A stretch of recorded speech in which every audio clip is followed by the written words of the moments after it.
O Evangelho de Mateus é o primeiro de uma série de 3 evangelhos sinóticos, né? Assim chamados porque a sua grande semelhança de palavras que existe entre os três, né? Sinóticos que podem ser vistos com o mesmo olhar, né? Na mesma linha, por assim são chamados. O Evangelho de Mateus, ele dá início ao que nós conhecemos como o Novo Testamento de Jesus Cristo, né? Um evangelho que, ao que tudo indica, foi escrito antes do ano 70 depois de Cristo, porque Mateus apresenta uma fala sobre a destruição de Jerusalém, porém ele não fala sobre o seu acontecimento, né?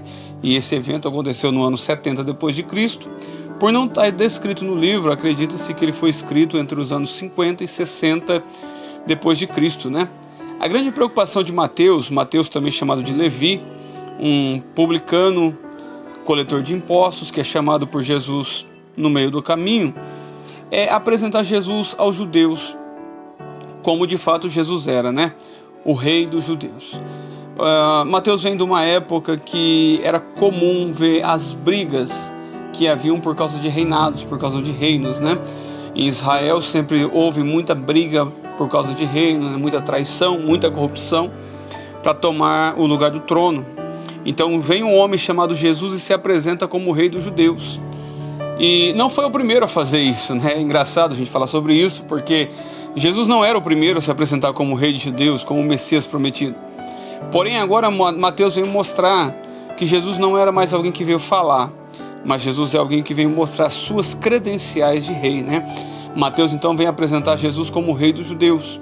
Como já falei, ele era um judeu, publicano, coletor de impostos, e a sua grande preocupação no seu livro é apresentar para os judeus, crentes e judeus em geral, que Jesus Cristo era de fato o Messias prometido do Velho Testamento.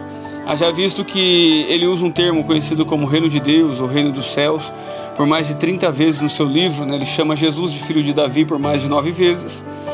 E ele está sempre fazendo uma referência sobre as profecias do Velho Testamento se cumprindo em Jesus. Ele apresenta pelo menos 70 profecias que se cumprem do Velho Testamento, né? 70 falas do Velho Testamento que vai se cumprir na pessoa de Jesus Cristo. Então, a grande preocupação de Mateus era apresentar Jesus como o rei dos judeus, o rei dos reis, o Messias prometido, para que Israel enfim entendesse, compreendesse que o seu rei havia de fato chegado. O livro de Mateus ele é considerado por muitos eruditos, né, como o documento mais importante do Novo Testamento.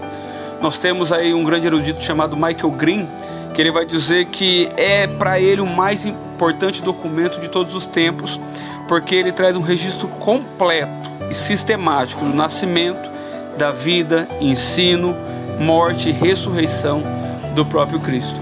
Ao mesmo tempo que Mateus ele não é histórico, ele também tem a sua história, a historicidade.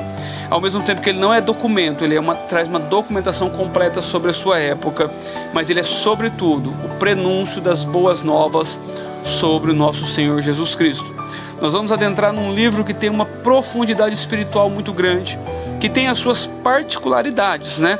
No seu livro, apesar de ser um evangelho sinótico, né, que pode ser visto no mesmo olhar de Marcos e Lucas, ele tem as suas particularidades. Nós vamos estudar um pouco sobre elas e nós vamos discorrer nesse tempo agora que Deus nos permitir um pouco acerca da grandeza e da profundidade espiritual que há no Evangelho de Mateus. Eu deixo aí a vocês o convite para que venha comigo nessa saga, para que a gente conheça um pouco mais sobre o Rei dos Reis, o Messias prometido de Israel, a partir daquilo que é apresentado do ponto de vista de um judeu que conviveu com Jesus, ou em outras palavras, foi uma testemunha ocular daquele que se declarou rei, mas não só se declarou, mas mostrou através da sua vida, ministério e ressurreição que ele era de fato o Messias prometido de Israel.